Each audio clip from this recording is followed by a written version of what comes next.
بسم اللہ الرحمن الرحیم۔ اقبال کے فارسی کلام میں ان کی ایک مشہور کتاب ہے ارمغان حجاز۔ اس کتاب میں وہ اپنے تخیلاتی سفر کی روداد لکھتے ہیں۔ اقبال کو حج کے لیے روضہ اقدس پر حاضری کے لیے جانے کا موقع نہیں ملا، لیکن اپنی آخری زندگی میں انہوں نے ایک تخیلاتی سفر کو ذہن میں رکھ کر فارسی میں جو شاعری کی ہے وہ کمال کی چیز ہے، اور اس کو انہوں نے ارمغان حجاز میں جگہ دی۔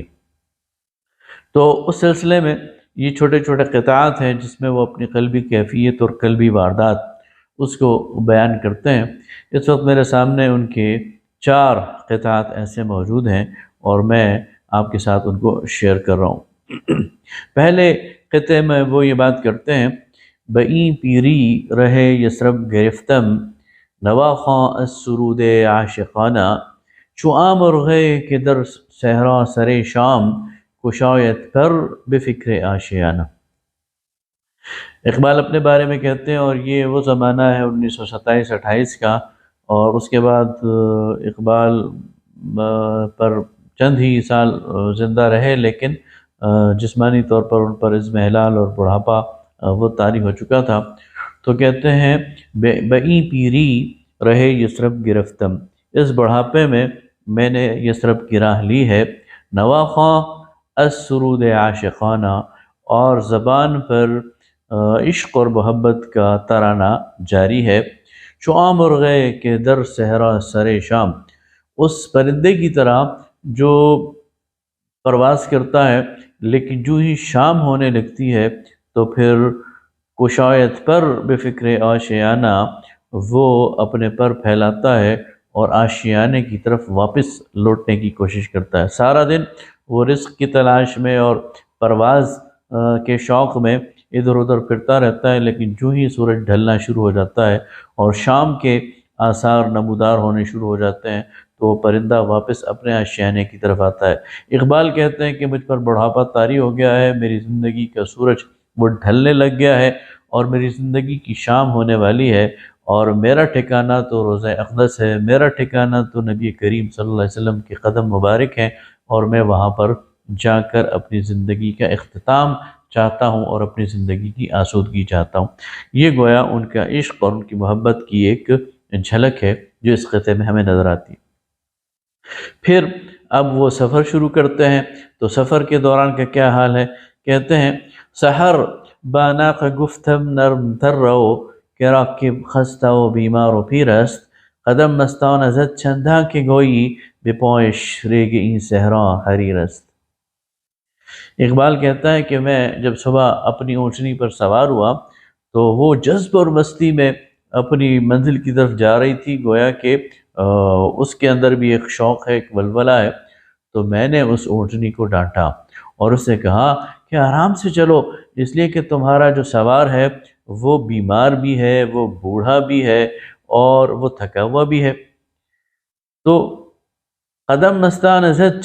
چنداں کہ گوئی، اس اونٹنی نے مستانہ وار قدم اٹھائے، ایسے کہ جیسے بتا رہی ہو بے پوش ریگ این صحرا حریر است، کہ وہ کسی صحرا پر نہیں چل رہی، وہ کسی ریگستان میں نہیں چل رہی، وہ تو ریشم کے ایک فرش پر چل رہی ہے، اور اس کا ایک قدم وہ اس کو بہت اس میں مزہ مل رہا ہے، بڑی مستی مل رہی ہے، بڑا شوق میں اضافہ ہو رہا ہے اور اس کی جذب اور کیف میں۔ تو اس خطے میں اقبال بتانا چاہ رہے ہیں کہ یہ مدینے کا سفر اور نبی کریم صلی اللہ علیہ وسلم کے روضے کی زیارت کے سفر یہ اتنا دل نشین ہے، اتنا خوبصورت ہے کہ جانور، انسان تو انسان، جانور بھی ایک کیف اور مستی میں مبتلا ہو جاتا ہے اور شوق سے اس منزل کو طے کرتا ہے، اور اس منزل کی جو مشکلیں ہیں وہ اسے مشکل نظر نہیں آتی، اور راستے کی صعوبت اسے راستے کی صعوبت نظر نہیں آتی، بلکہ وہ اس کو ریشم کے فرش پر چلنا محسوس کرتا ہے، اور یہ چلنا اس کے لیے ناگوار اور دشوار بالکل بھی نہیں ہوتا۔ آگے راستے ہی کی ایک کیفیت بتاتے ہیں کہ غم راہی نشاط آمیز تر کن، فغان الشرا جنو انگیز تر کن، بگیر سارباں راہ دراز، میرا سوز جدائی تیز تر کن۔ اقبال اپنے قافلے کے سالار سے اور سارباں سے اور گائیڈ سے مخاطب ہیں کہ میرے غم کو مزید بڑھا دے،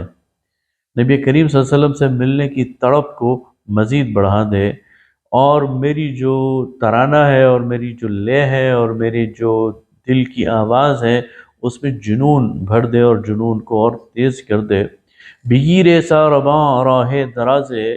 اے قافلے کے سالار اور اے سارباں اور اے گائیڈ، ذرا دور کا راستہ لے،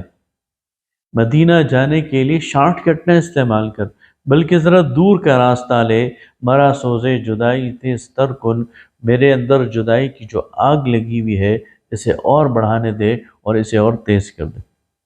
گویا منزل پر پہنچنا یہ تو اپنی جگہ ہے، لیکن منزل تک جانے میں جو شوق ہے، جو لذت ہے، جو محبت ہے، اس کو میں ابھی کھونا نہیں چاہتا، مزید اس کو حاصل کرنا چاہتا ہوں۔ اور جدائی کا جو غم ہے، اس غم میں جو کیف ہے اور جو لذت ہے اس سے مزید حظ اٹھانا چاہتا ہوں، اس لیے اس راستے کو شارٹ نہ کر بلکہ اس کو اور زیادہ لمبا کر دے۔ اب اقبال روضہ رسول پر پہنچ چکے ہیں اپنے تخیلات میں، تو کہتے ہیں بیا اے ہم نفس با ہم بنالیم، منو تو کشتہ جان جمالیم، دو حرف براد دل بگوییم، بپائے خواجہ چشمہ رام بمالیم۔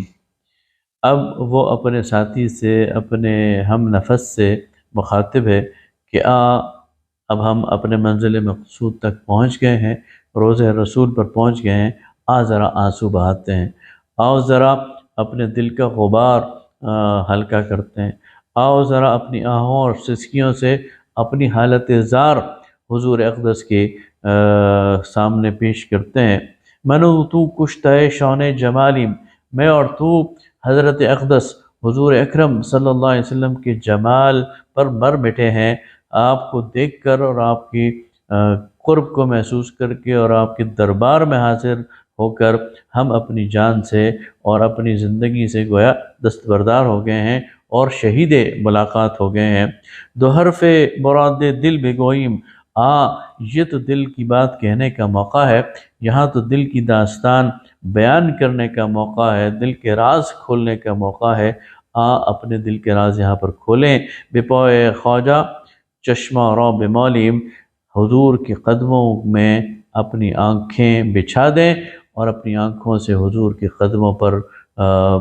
یعنی سجدہ ریز ہو جائیں، حضور کے قدموں پر اپنی آنکھوں کو بچھا دیں اور اپنی آنکھوں سے حضور کے قدم مبارک کو ملیں۔ تو یہ بھی ایک جذب اور شوق کا اور حضور اکرم صلی اللہ علیہ وسلم کی خدمت میں حاضری کا ایک تخیلاتی اور ایک تصوراتی وہ